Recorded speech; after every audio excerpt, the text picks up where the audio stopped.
Assalamualaikum warahmatullahi wabarakatuh. Baik pemirsa media Pancasila dimanapun Anda berada, hari ini kita kembali lagi dalam program Ngopi, Ngobrol Pintar Mengasah Opini.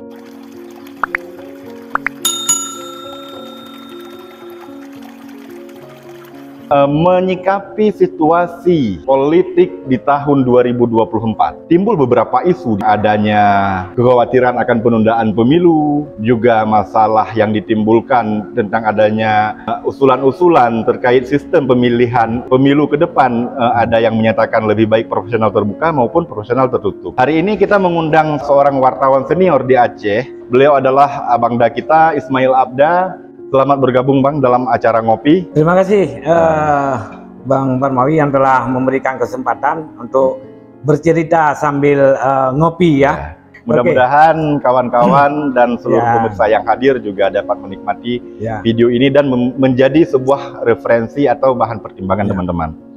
Oke Bang, untuk yang pertama kami ingin menanyakan bagaimana pandangan Abang terhadap situasi politik yang sedang terjadi saat ini. Abang sebagai wartawan senior dan sudah lama melalang buana, tentu sudah dari lama mengamati hal ini. Ada nggak perbedaan-perbedaan dengan tahapan dan situasi politik di belakang-belakang hari? Oke, terima kasih Bang Parmawi. Ini berdasarkan pandangan dan pendapat pribadi ya, tanpa ada hubungannya dengan kepentingan yang lain.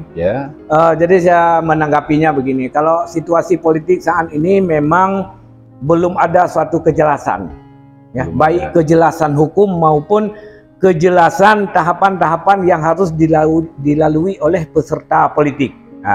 Calon kontestan politik. Iya, calon kontestan parpol misalnya kita bilang. Dan ini terlihat dari masih belum adanya kepastian hukum tentang syarat-syarat untuk menetapkan misalnya terkait dengan kuota anggota DPR, kemudian juga tahapan-tahapan yang harus dijalankan oleh partai politik, dan saya melihat di sini masih kurangnya sosialisasi yang dilakukan oleh penyelenggara. Nah, jadi kepastian hukum itu membuat kebimbangan ya, membuat suatu hal yang menjadi beban bagi seorang calon legislatif ataupun partai. Nah, di salah satu di perubahan mungkin yang belum ada kepastian terkait dengan profesional tertutup. Sistem pemilihan tertutup. Ya, sistem pemilihan tertutup. Jadi di sini para calon mulai ada kekhawatiran di situ. Ada kekhawatiran. Nah, tetapi ya kalau khususnya Aceh, ini berbicara Aceh, saya sangat berpendapat memang dengan akan ditetapkannya pemilu profesional tertutup. Kenapa? Karena di situ nanti akan melahirkan calon-calon legislatif yang berkualitas, yang lebih profesional, yang lebih berkualitas. Jadi kalau bahasa sebuah media massa di Aceh kemarin itu kan ada dituliskan di situ banyak caleg ataupun bacalek yang berijazah paket C. Nah, jadi ini sebenarnya dengan ditetapkannya pemilu profesional tertutup nanti, sebuah partai politik atau peserta politik ya sudah pasti dia akan mengunggulkan caleg-calegnya yang berkualitas. Artinya ada kesempatan di partai untuk menentukan orang-orang yang lebih berkualitas. Untuk menentukan yang lebih besar. Bukan berarti kita mengucilkan rekan-rekan kita ataupun caleg-caleg atau bacalek yang ijazahnya lebih rendah ya, yang disebutkan di media tadi ijazah paket C. Ya, karena ilmu ini juga tidak semestinya kita dapatkan dari pendidikan. Faktor akademisi itu juga penting, Bang. Juga penting. Faktor-faktor pendidikan ini juga menentukan, melahirkan sebuah pemikiran yang lebih rasional gitu. Untuk kebijakan publik ke depan. Baik, Bang. Isu yang kedua, tahapan penyelenggaraan. Kemarin seperti kita ketahui ada perekrutan penyelenggara ataupun pengawas baik di tingkat kecamatan, tingkat desa mungkin dan lain-lain. Di sini timbul beberapa isu miring, bahkan ada sedikit terjadi konflik. Mungkin kawan-kawan juga bisa melihat di video kami sebelumnya, kami membahas tentang dari ulur kepentingan antara kepala desa dan PPS dan KIP begitu. Sehingga di sana timbul sebuah konflik internal di tingkat desa, konflik vertikal antara pemerintah desa dengan KPU kalau secara nasional, tapi di Aceh disebut dengan Komisi Independen Pemilihan. Menanggapi hal ini, menurut Abang apa indikasinya sehingga terjadi masalah yang seperti ini yang hampir menjadi runyam di daerah kita? Sebenarnya begini ya, kalau berbicara ke jalur penyelenggaraan sebenarnya bukan tupoksi kita ya.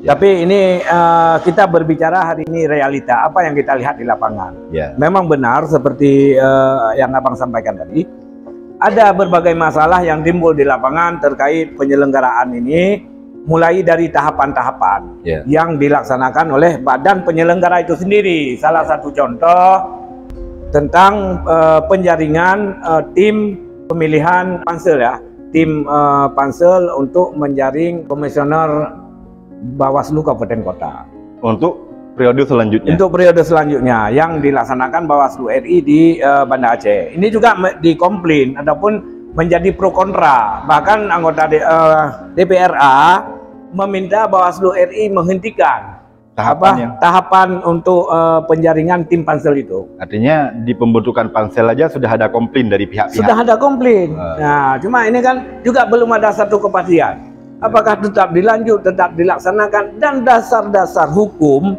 baik itu pelaksanaan dan komplain ataupun penolakan DPRA juga tumpang tindih.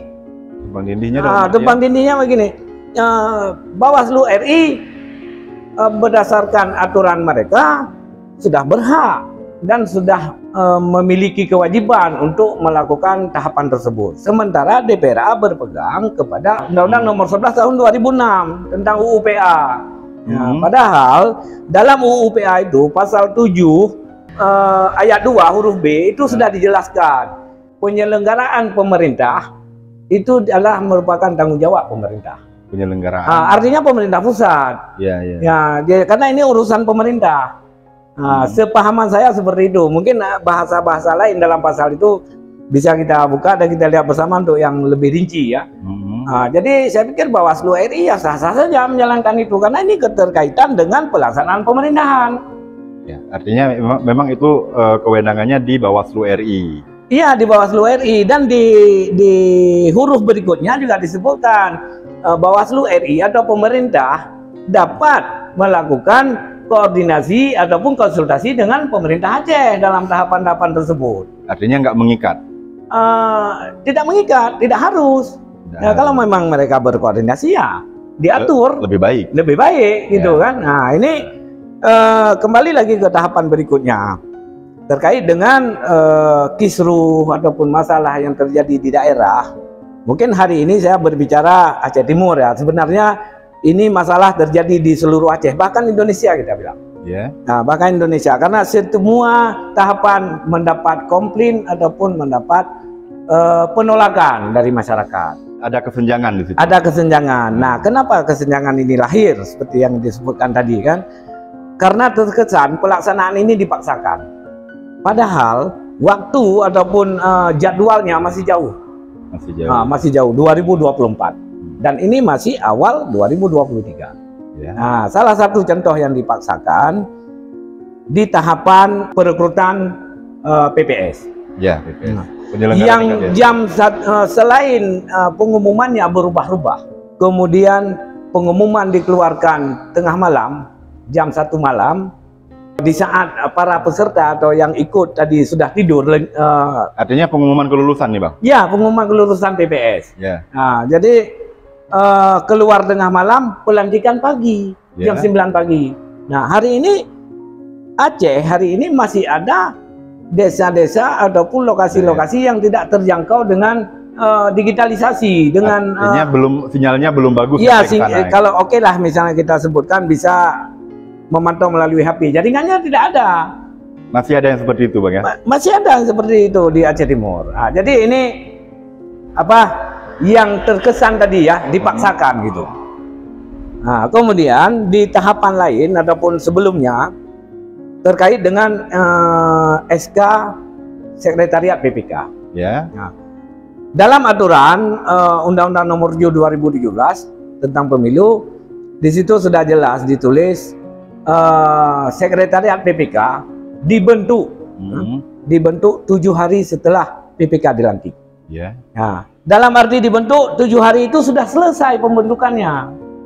Ya, ini kewajiban. Nah, ini kembali lagi kepala daerah yang hingga saat ini masih belum, untuk Aceh Timur ya saya bilang, mungkin daerah lain juga seperti itu, belum ada SK mereka. Sementara PPK sudah dilantik 1 bulan yang lalu. SK Sekretariat belum ada? Belum. Sekretariat PPK? Iya. PPK itu pelaksana di tingkat kecamatan? Betul. Nah, bahkan SK PPK aja yang ditandatangani, kalau nggak salah saya, bulan Januari yang lalu, 9 Januari. Baru kemarin dibagikan kepada PPK terpilih. Nah, jadi sudah 1 bulan. Kenapa ini harus terlambat? Sementara sistem saat ini kan berlaku sistem digital. Ya, untuk verifikasi saja bisa menggunakan digital. Nah, apalagi untuk tahapan-tahapan yang diatur dalam undang-undang. Baik, Bang. Artinya di sana memang di tengah masyarakat timbul isu yang seperti ini, mungkin di pihak penyelenggara punya alasan tersendiri. Ya. Baik memang sistem, mana tahu memang jaringan atau sistemnya yang masih error atau apa, tetapi memang itulah yang terjadi saat ini di daerah kita dan di lingkungan kita, begitu Bang ya. Boleh kita sebut di Indonesia ini terjadi. Di Indonesia, ya nggak hanya di Aceh berarti Bang. Ya. Kalau saya melihat memang hampir seluruh Indonesia bermasalah ya. Ini kita lihat di akun-akun sosial teman-teman yang mengkomplain terkait dengan perekrutan dan tahapan-tahapan yang sedang berjalan. Ada nggak kekhawatiran terkait adanya hal-hal seperti ini oleh para calon kontestan pemilu, misalnya para bacalek, bacalon kepala daerah, kalau tingkat presiden mungkin belum masuk ke sana. Sebenarnya ya jelas ada itu dan menimbulkan kekhawatiran yang luar biasa. Ya. Nah, yang luar biasa karena apa? Kepastian hukum itu belum ada, sementara tahapan sudah berjalan. Kepastian hukum yang seperti apa itu, Pak? Ya, misalnya tentang pelaksanaan pemilu tertutup. Ya. Nah, ini kan belum ada satu kepastian hukum. Apakah tertutup atau tidak? Kemudian ada sebagian teman-teman kita yang di parlemen yang sudah menduduki kursi DPR lah kita bilang, mereka sebagian menolak, sebagian mendukung. Nah, ini kan menjadi kebimbangan ini di kalangan kontestan tadi. Artinya ada pro kontra juga di situ. Ada pro kontra. Nah, jadi ini kan menimbulkan kebimbangan para pelaku ataupun para peserta pemilu itu tadi. Baik Bang. Menanggapi kondisi yang sedang terjadi, yang sudah kita bicarakan di awal tadi, apa saran Abang atau pendapat Abang terkait masalah yang sedang terjadi saat ini, supaya hal-hal yang seperti ini tidak lagi terulang ke depan? Karena gini Bang, saya melihat ini sudah mulai masuk tahapan, karena yang saya dengar bulan Mei 2023 ini sudah mulai masa pendaftaran caleg, begitu ya, baik di tingkat kabupaten, provinsi hingga tingkat ke tingkat pusat DPR RI. Ada nggak saran yang dari Abang supaya ini kita sebagai bangsa Indonesia secara keseluruhan juga tidak ingin adanya situasi yang seperti ini di daerah kita? Ya, sudah pasti dan sudah tentu, sebenarnya bukan hanya dari saya, dari teman-teman yang lain juga ingin menyuarakan ataupun ingin memberikan saran dan pendapat. Mungkin ya karena kesempatan yang terbatas, makanya saya sangat berterima kasih Bang Dabar Mawi mengundang saya ke dalam acara ngopi ini. Jadi saya sampaikan saran saya, pihak penyelenggara agar lebih proaktif ya dalam mensosialisasikan tahapan-tahapan. Dan kalau bisa memang perlu keterbukaan publik. Dan ini saya lihat kan memang terjadi simpang siur. Simpang siurnya terkait dengan penerapan aturan. Misalnya nilai kelulusan PPK, PPS, sebagian KIP atau KPU Kabupaten Kota itu melampirkan hasil nilai, mempublikasikan hasil nilai yang diperoleh oleh masing-masing peserta. Di sebagian yang di tempat yang lain itu dengan alasan apa namanya itu berbagai informasi yang dikecualikan. Bahkan kalau Bawaslu itu ada surat dari Bawaslu RI menyebutkan bahwa nilai itu informasi yang dikecualikan. Nah, kalau itu informasi yang dikecualikan, kenapa dibuat terbuka? Kenapa dibuat ujian secara terbuka sementara nilai tertutup? Bukannya sekarang udah zamannya, eranya kita bermain di aplikasi begitu Bang? Iya, justru itu. Memang nggak bisa diakses? Justru itu. Karena kita bermain di apa? Era digital lah. Era digital, ya tidak ada salahnya dipublikasi. Berapa nilainya? Hasil saya keluar. Ya, PNS kan seperti itu. Tertinggi, artinya tertinggi ya keluar tertinggi. Jadi tidak ada kesan menutupi hasil ujian ya. Begitu juga dengan penyelenggara yang lain. Ya. Nah, jadi ini harapan saya ya. Saya berharap supaya pihak penyelenggara agar lebih transparan. Kemudian lebih proaktif mensosialisasikan perubahan-perubahan peraturan-peraturan yang akan dijalankan. Jika memang ada perubahan aturan. Jika memang ada perubahan. Nah, dan saya juga berharap kepada penyelenggara jangan membuat ataupun merubah aturan di dalam tahapan yang sedang berjalan. Yeah. Nah, ini jadi masalah besar ini. Itu bahkan bukan sekarang. Pemilu yang lalu juga seperti itu. Ada pernah kejadian. Ada pernah kejadian. Nah, jadi misalnya di dalam perekrutan ataupun verifikasi caleg atau penerimaan caleg, bacalek itu. Untuk tes pengajian itu merujuk kepada kanun. Ya. Nah, sedangkan untuk yang lain merujuk kepada PKPU. Bukannya kita Aceh memang punya UUPA-nya yang harus dijalankan. Ya, bercerita UUPA, ya kan? Ini kan UUPA masih direvisi. Tapi sebagian sudah final kan? Kalau memang sebagian sudah final, kita berharap pihak penyelenggara itu menjalankan semua yang sudah final di UUPA. Seutuhnya? Seutuhnya, jangan sebagian di UUPA pasal 1, 2, pasal 9, 10 di PKPU. Artinya kalau dalam keadaan seperti ini, para calon kontestan malah diberatkan? Bukan hanya diberatkan, malah dipersulit. Karena bertambahnya ada aturan, selesai dengan aturan yang satu, tambah dengan aturan yang lain. Baik. Baik Bang, untuk hari ini, untuk tidak terlalu panjang durasinya, kita padai dulu sampai di sini. Nanti kalau memang ada hal-hal yang masih ingin Abang sampaikan, atau saran dari teman-teman terkait hal ini masih ada yang perlu kita bahas, tolong dituliskan di kolom komentar, atau apa sarannya, atau memang ada saran khusus siapa-siapa yang harus kita undang untuk membahas hal ini. Kami juga berharap kepada seluruh teman-teman seperti Bang Ismail Abdah bilang tadi, teman-teman di penyelenggara untuk lebih transparan, begitu Bang ya? Ya. Kalau memang ada saran sesuatu yang lainnya, tolong dituliskan di komentar. Jika kalian suka dengan channel ini, silakan tekan tombol like. Oke, demikian kita padai dulu untuk hari ini. Kami akhiri dengan wabillahi taufiq wal hidayah. Wassalamualaikum warahmatullahi wabarakatuh. If you like our video, please remember to click on the like button and subscribe to our channel. Thank you. Bye bye.